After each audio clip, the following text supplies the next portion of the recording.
gentlelady from Indiana, Ms. Spartz, for 5 minutes. Thank you, Mr. Chairman. I appreciate your hearing. I wanted to share with you a little bit of my personal perspective as someone actually not as a legal scholar, but as a farmer who actually used to get on the combine, someone who used to pull the wagons. And I'll tell you one thing, and somebody who actually used to be in Fortune 500 America audited, work with largest company. And actually that what led me to run for Congress.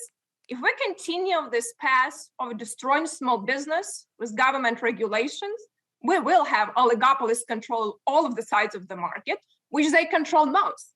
And I will tell you that government control monopoly is very dangerous structure because they can hire very expensive CPAs like me and attorneys and also have lobbies to create a lot of loopholes and don't follow the rules.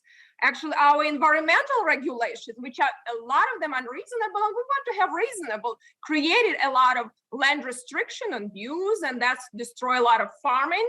We're talking about fertilizers. We're trying to put fertilizer facility in Indiana, and actually I aligned with some liberal Democrats because we were trying to push carbon onto the Madrid fault in Indiana, and he was very nervous about that. So now we will be all dependent on foreign companies to buy fertilizer, and our prices are going to increase. The same we're talking about propane. I think Mr. McClendon brought that issue. War on fossil fuels, we'll see, will double the prices on propane, and it is destruction for the little guy.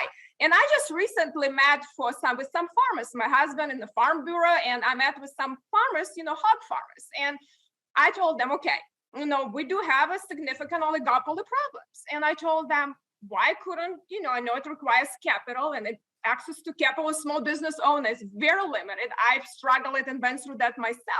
And I said, why couldn't we just create such a, profitable business? Why cannot we create new facility to slaughter, butcher hogs? I actually was told that we cannot use that word anymore. We had to use harvest hogs. Well, I'll still use slaughter since English not my first language. So I go to the dictionary because it's ridiculous to say that we're harvesting hogs.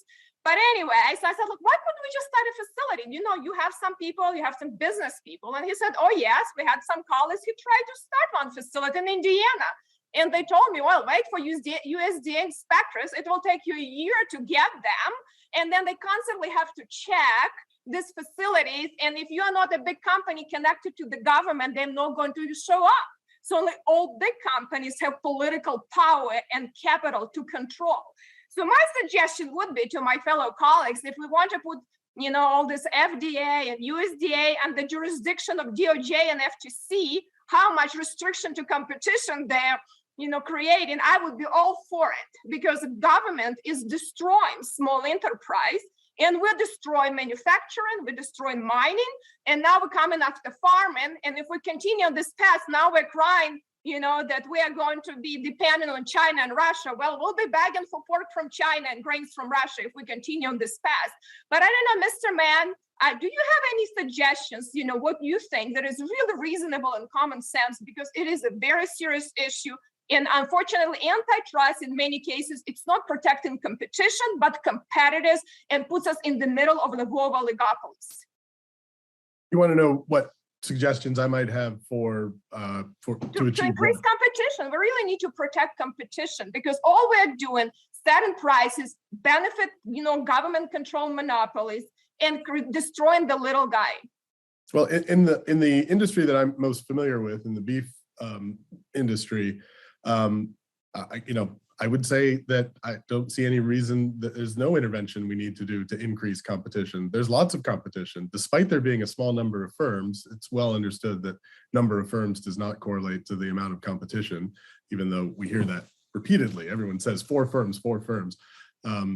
Actually, it turns out that there are some studies, by the way, in the telecom industry that suggest 4 firms is the optimal number of firms for maximizing efficiency in a market. But regardless, there seems to be a lot of competition. I'm not sure what we should do to increase competition, but as I said before, I had an example. My farmer said that USDA precludes competition. Yeah, exactly. I was just going to say. But, so we cannot say, as a little guy, and I don't know if you've been in business or not, but I've studied a lot of businesses. It is very difficult to go against big oligopolies that government controls, right, and they're very close to the government. And that is the biggest problem we have. It's Right, not well, just because, I mean, we cannot just neglect and say, oh, markets are going to work. They do not exist in a lot of areas.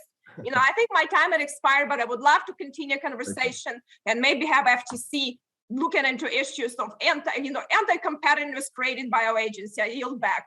Thank you. The gentlelady yields back. I now recognize the gentlelady from Florida, Ms. Demings, for 5